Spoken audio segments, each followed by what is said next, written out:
चादर चढवली काय सर?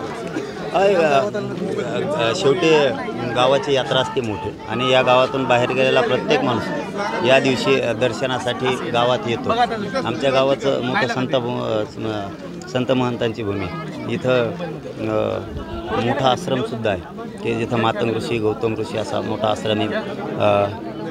भालकेश्वराचं सुद्धा मोठं महादेवाचं मंदिरसुद्धा आहे। इथं सगळ्या संत महंतांनी नटलेलं पवित्र असं गाव आहे। या गावाच्या यात्रेच्या निमित्तानं मी आज आलो, दर्शन घेतलं, आशीर्वाद घेतला आणि पुन्हा संभाजीनगरला हॉस्पिटलला ॲडमिट होण्यासाठी निघालो। दादा, आशिष शेलार असं म्हटले की जरांगे जर काही आरोप करत असतील तर आम्हालाही आमच्या मर्यादा सोडाव्या लागतील, तुम्ही राजकीय भूमिका घ्याल तर त्याला सडेतोड उत्तर दिले जाईल।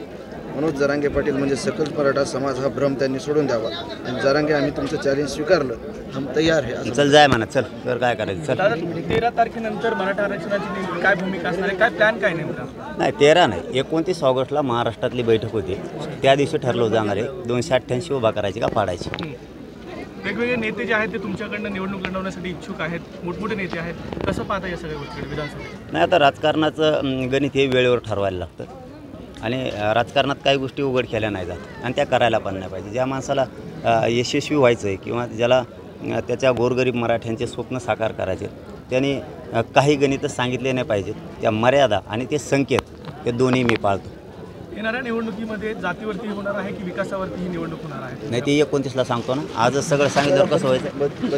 बच्चूकडूनचं एक वक्तव्य आहे, जरांगे पाटील यांचा व्यक्तिगत रोष आहे। जरांगे पाटील यांची भावना आहे की देवेंद्र फडणवीस यांच्यामुळे आरक्षण मिळालं नाही, तो समज सरकारने दूर करावा। ओबीसीतून आरक्षणाची जरांगे पाटील यांची भावना आहे। त्यांना वाटते की बिहारप्रमाणे मराठा आरक्षण टिकणार नाही। आम्ही जरांगे पाटील यांच्यासोबत निवडणुकीच्या रिंगणात उतरणार का, याबाबत 9 तारखेला ठरवू।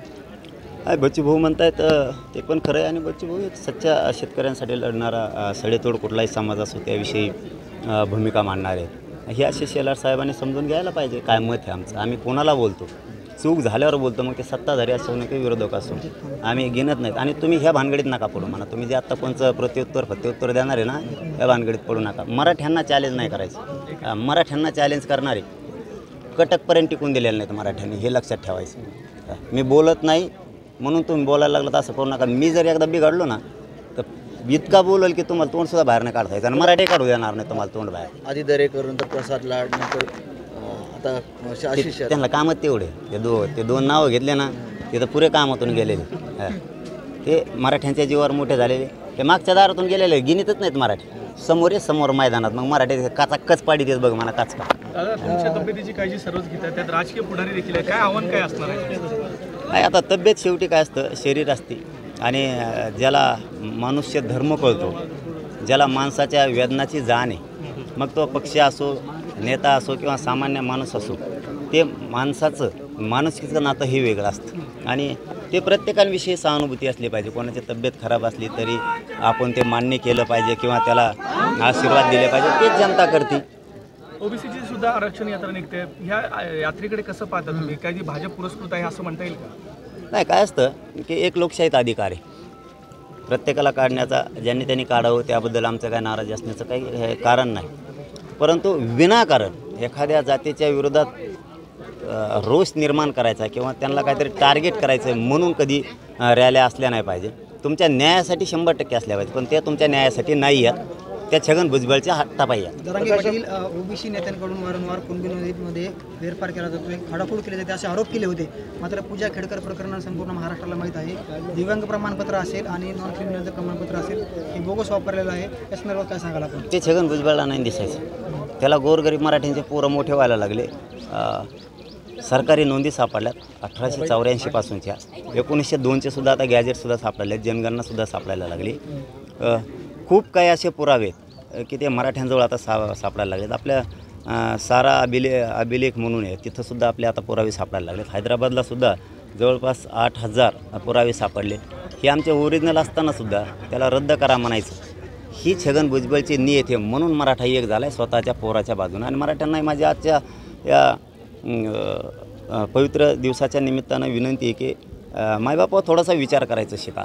पक्ष पुढं भाजप शिवसेना राष्ट्रवादी करत जर बसलो तर आपल्या डोळ्या देखता आपले पोरं व्यसनी होऊन सुशिक्षित बेकार होतील, आपल्या नोकऱ्यापासून उच्च शिक्षणापासून आपले पोरं लांब जातील, आपली जात खूप हादगईला येईल.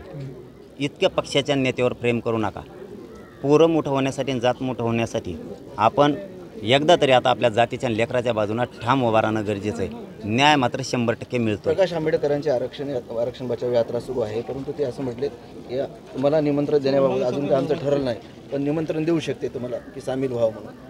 नाही, मी कुठं त्यांना कधी काय बोललो. ते निमंत्रण हो ना. मी हे बघा, मला प्रस्तावाचे विषय येत नाहीत, पण माझं एवढंच म्हणणं आहे की जर वंचित समाजाला आणि गरजवंतांना न्याय द्यायचा असला, गोरगरिबांना द्यायचा असला, तर स्वतःच्या विचाराची समाजासाठीची असणारी तडप आणि हे तडप असणारे लोक एक विचारधारेची की जे गोरगरिबांना न्याय द्यायचं, हे लोक एकत्र येणं गरजेचं आहे. तुम्ही जर या वेळेला जिथं तुम्हाला सत्ता पलटणार आहे किंवा ज्या ठिकाणी तुम्हाला न्याय मिळणार आहे अशा ठिकाणी जर तुम्ही विखरून राहिला तर तुम्ही गोरगरिबाला कधीच न्याय देऊ शकत नाही. हीच संधी आहे गोरगरीब छोट्या छोट्या जातीला न्याय घेण्याची आणि एकजुटीनं उभा राहण्याची. 100% सगळ्यांना न्याय मिळतो. मी तर अगोदर एक होतो, एकाचे करोड झाले. आज मराठी रस्त्यावर उतरले म्हणून कित्येक तरी पोरं आज आमच्या नोकऱ्यात गेलेत, कित्येक तरी उच्च शिक्षणात गेलेत, कुणबी प्रमाणपत्र मिळाल्यामुळं खूप फायदे व्हायला लागलेत. हेच फायदे जर तुमच्याही समाजाला करून द्यायचे असेल तर हीच संधी एकत्र येण्याची. आमचा समाज हटत नाही आता. पक्ष फिक्शन नेता आणि फेता काही मानत नाहीत मराठी सध्या. फक्त स्वतःचं लेकरू आणि जात मोठी करायचं एवढाच उद्देश मराठ्यांचा सध्या आहे. चलो. एबीपी माझा, उघडा डोळे बघा नीट.